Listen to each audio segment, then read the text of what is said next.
Assalamualaikum warahmatullahi wabarakatuh. Nah, sekarang kelas hukum administrasi negara itu akan membahas soal teori lembaga negara. Nah, dalam pembahasan ini, di pertemuan ini, kita akan membahas soal satu, teori lembaga negara. Yang kedua, teori pemisahan kekuasaan. Yang ketiga, keberadaan lembaga negara sebelum dan sesudah amandemen konstitusi di Indonesia.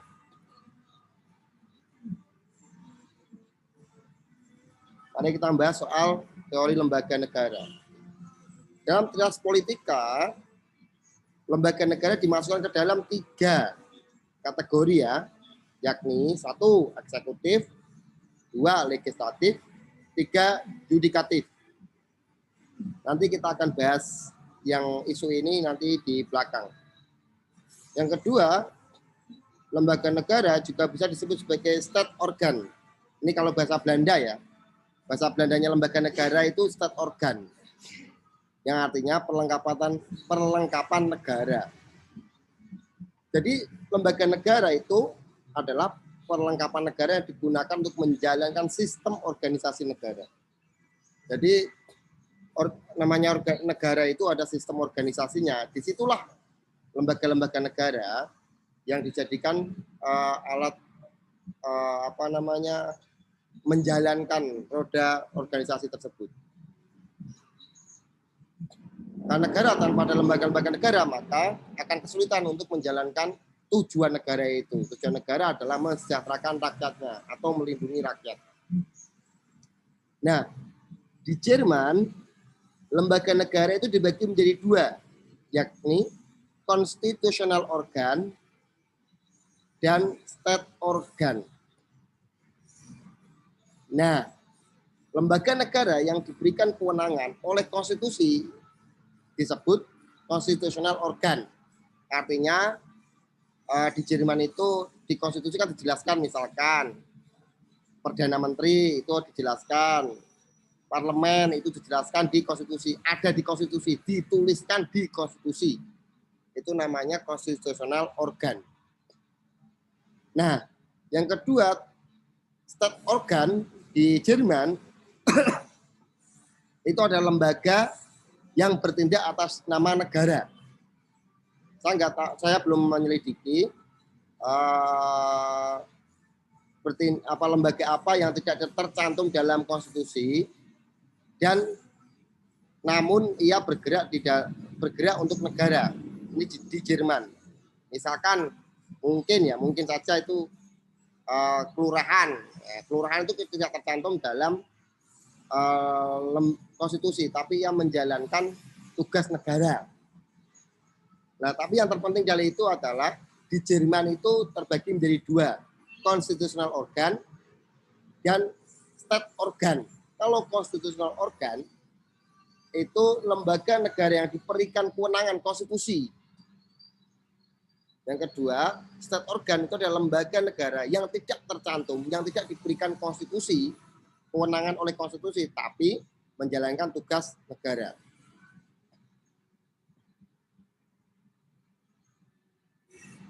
Nah, kita sekarang masuk ke pembahasan terkait dengan lembaga negara di Indonesia.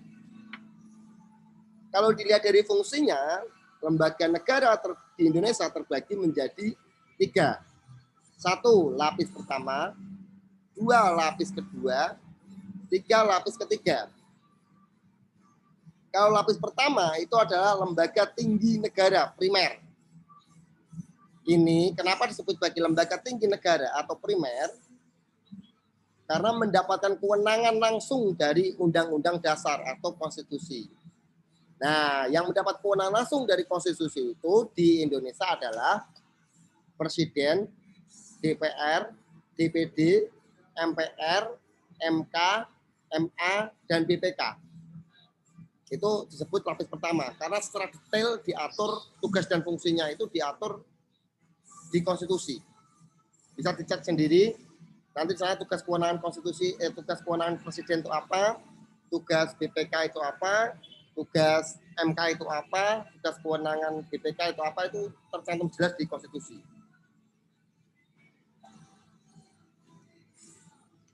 Monggo. Yang kedua, lembaga lapis 2 ya. Lapis 2 itu lembaga negara. Kalau yang membedakan tuh lapis pertama itu lembaga tinggi negara, yang kedua tuh lembaga negara, tidak ada kata tinggi ya, tidak ada kata tinggi. Ini lembaga negara yang kategori lapis 2 ini mendapatkan kewenangan secara implisit di Undang-Undang Dasar. Jadi hanya sedikit saja diulas, tetapi tugas kewenangannya tidak detail diulasnya. Nah ini adalah TNI dan Polri. Jadi TNI dan Polri salah satunya adalah TNI dan Polri contohnya. Kenapa? Lihat saja di konstitusi itu disebut TNI dan Polri. Ada tulisan TNI dan ada tulisan Polri. Namun tidak secara detail diatur di dalam konstitusi. Nah, contoh lain mendapatkan kewenangan dari undang-undang. Jadi tidak ada di konstitusi, tapi mendapat kewenangan dari undang-undang. Misal, Komnas HAM. Komnas HAM itu tidak ada di konstitusi. Tapi kenapa ya disebut sebagai lembaga negara? Karena tugas dan fungsinya adalah menjalankan isi konstitusi tersebut. Nah, ini yang dinamakan lembaga lapis 2.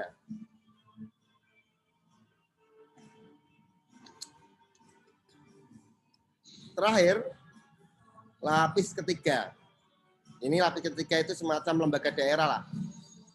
Organ ini terdapat di daerah bupati, gubernur, dan sebagainya. Dibuat oleh peraturan dan sejenisnya lah. Dan misalkan apa itu? Komisi Aid Kabupaten A. Itu kan diatur dalam melalui perda. Nah, itu bisa disebut sebagai lembaga lapis ketiga. Nah, kenapa sih kita membedakan ini? Karena ini akan terkait dengan administrasinya berupa keuangan. Tentunya fasilitas keuangan, fasilitas yang diberikan negara terhadap jenis lembaga negara ini itu berbeda-beda. Kalau kalian lihat itu misalkan, kalau di jalan lihat mobil yang di depannya itu ada pedangnya, ya di pedang begini loh, ada pedangnya. Itu menandakan bahwa itu adalah lembaga negara lapis pertama. Kalau lapis kedua tidak ada seperti itu. Lapis kedua paling plat nomornya tuh RFS, RFQ kalau nggak salah itu. Nah itu loh. Itu dibedakan seperti itu. Nah, kemudian kita akan membahas soal teori pemisahan kekuasaan. Jadi kalau kita membahas teori pemisahan kekuasaan, itu ada dua tokoh yang mempengaruhi, yaitu John Locke, kemudian Montesquieu. Montesquieu lahir setelah John Locke. Ide-idenya lahir setelah John Locke. Dalam artian adalah teorinya John Locke itu disempurnakan oleh Montesquieu melalui trias politika. Nah, mari kita jelaskan satu persatu. John Locke itu membuat teori pemisahan kekuasaan itu menjadi 3, yaitu legislative power, executive power, federative power. Kalau legislative power, kewenangannya adalah membuat undang-undang, executive power melaksanakan undang-undang. Federative power, kewenangannya adalah untuk mengadakan perserikatan dan alias serta tindakan dengan semua orang dan badan di luar negeri. Kenapa ada kata perserikatan dan aliansi? Karena konsep dasar pemikiran John Locke adalah liberalisme, di mana kebebasan individu adalah yang utama.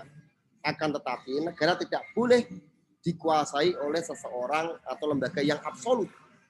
Artinya John Locke itu mengatakan bahwa gini, individu itu bebas, Tapi negara itu dalam mengatur, dalam menjalankan roda organisasi, tidak boleh dipegang oleh salah satu orang. Tidak boleh absolut. Harus ada pemisahan kekuasaan.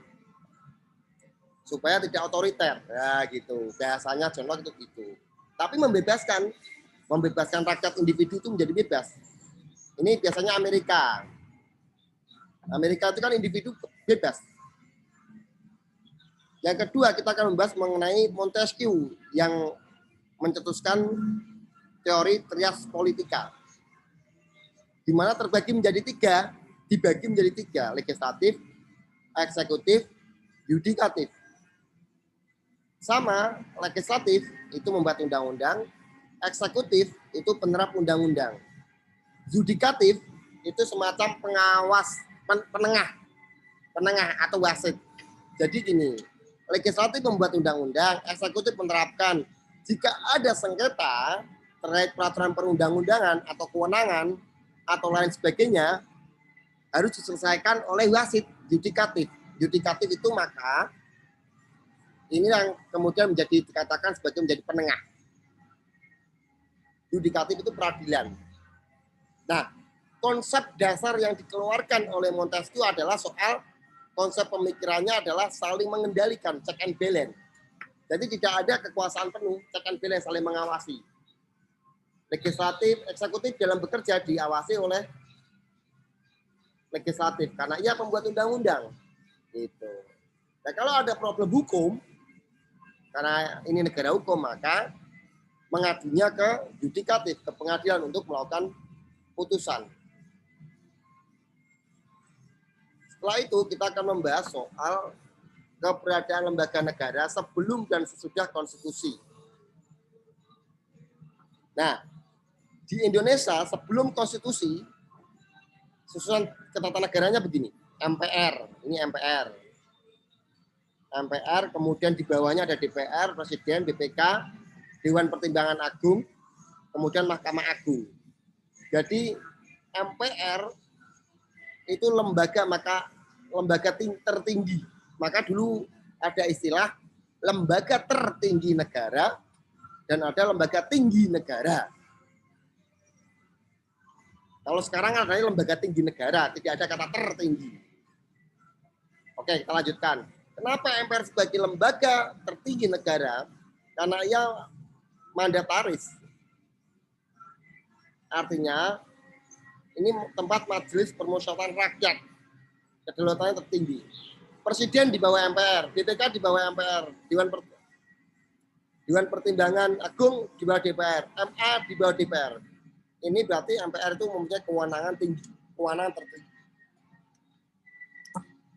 Nah, kemudian kalau kita lihat ketatanegaraan sesudah amandemen, kita lihat yang di sini tertinggi adalah konstitusi.